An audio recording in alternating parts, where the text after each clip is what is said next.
Grande abraço, amigos e amigas. É YouTube. Então, se vocês acham que esses vídeos têm importância, são úteis, por favor, se inscrevam no YouTube e também curtam, like, dislike, enfim, de alguma forma que eu possa perceber que vale a pena fazê-los. Dá uma perda de tempo, uma coisa desse tipo, né?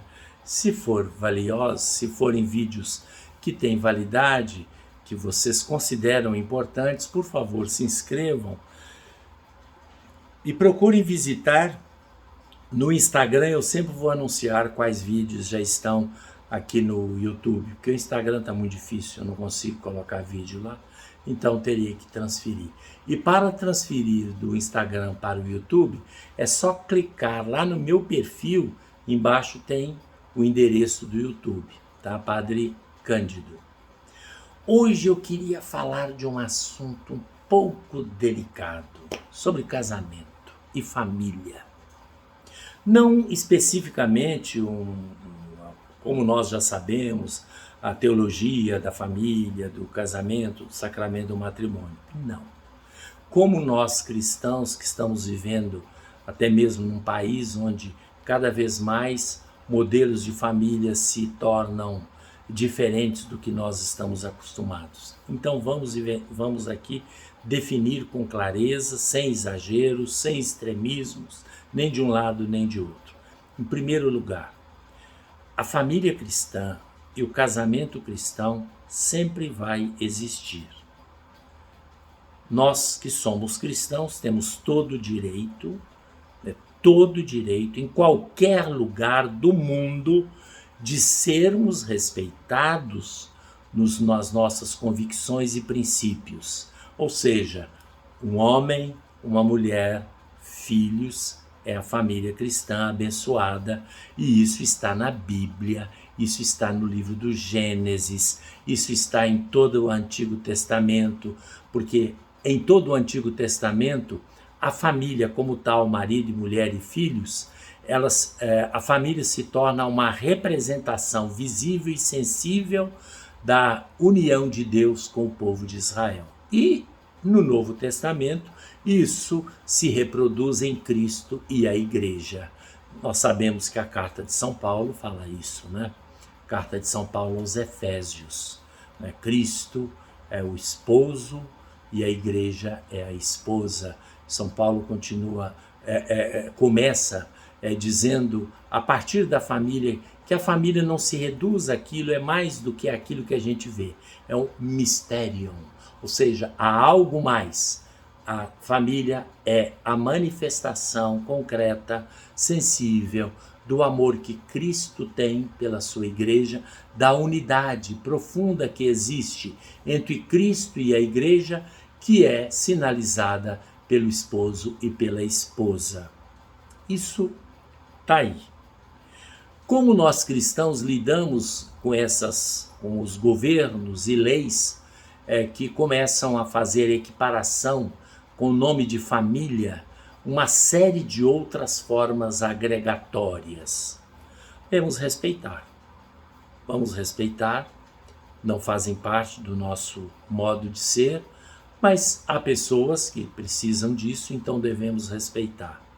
E, considerando um pouco mais, não podemos chamar isso nem de casamento, nem de família, mas vamos chamar de uniões, formas gregárias que podem existir. E aí fica abertas as possibilidades. Eu estava, por exemplo, ouvindo, não tinha como não ouvir, estava sentado no navio, estava sentado num determinado lugar e tinha dois casais conversando a respeito da vida deles, de dois casais, relativamente casais jovens, e naturalmente de uma classe bem elevada. Eu me lembro, quando era seminarista ainda, que eu assistia um grupo lá na Pampulha, era um grupo assim também de alta sociedade, muitos deles eu guardo no coração, alguns já faleceram. Era comum dizer que quando as mulheres se reuniam, porque quando terminava a oração, uma reflexão, as mulheres se reuniam para um lado e os homens por outro. Os homens conversavam sobre esporte, etc.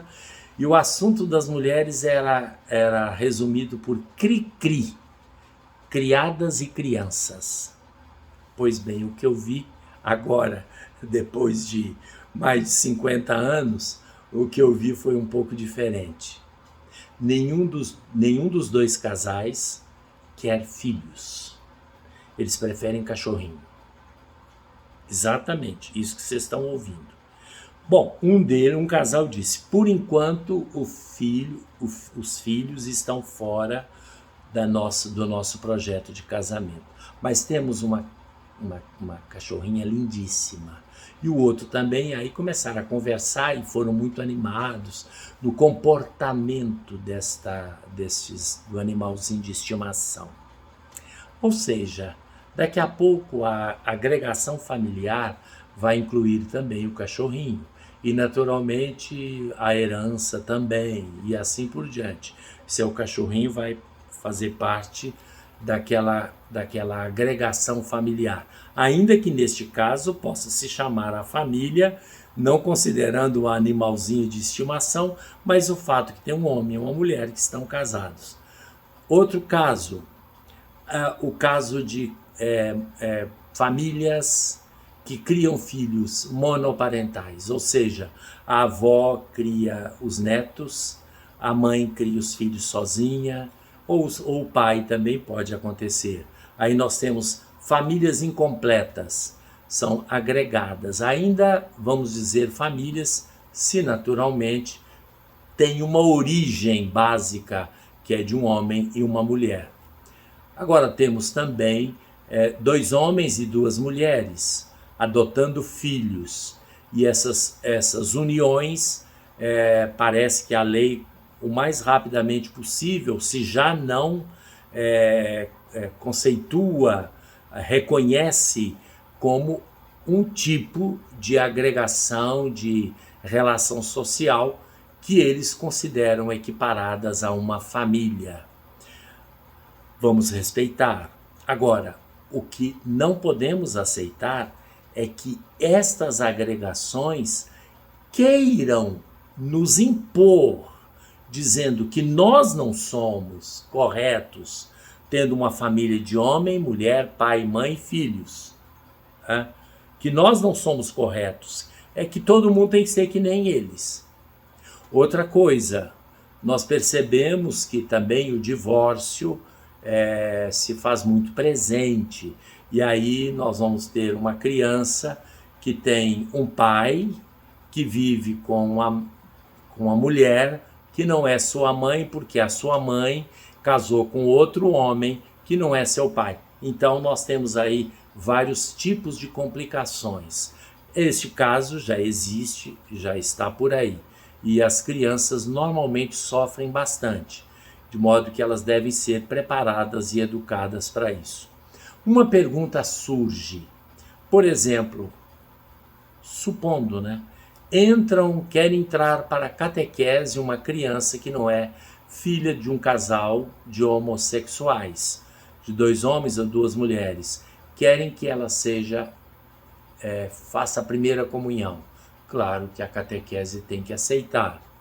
Agora, proibir que nas aulas, nos encontros de catequese, se fale da família cristã, tal como ela deve ser, não podem. Mas as crianças, as outras crianças, podem ser educadas a respeitar o coleguinha que não tem papai e mamãe como eles têm. Isso é a orientação do Papa Francisco. Outro problema que pode acontecer: 2 pais, quando levam para serem batizados, ou fazer o batizado de uma criança, a criança não tem nada a ver com isso, o padre deve aceitar.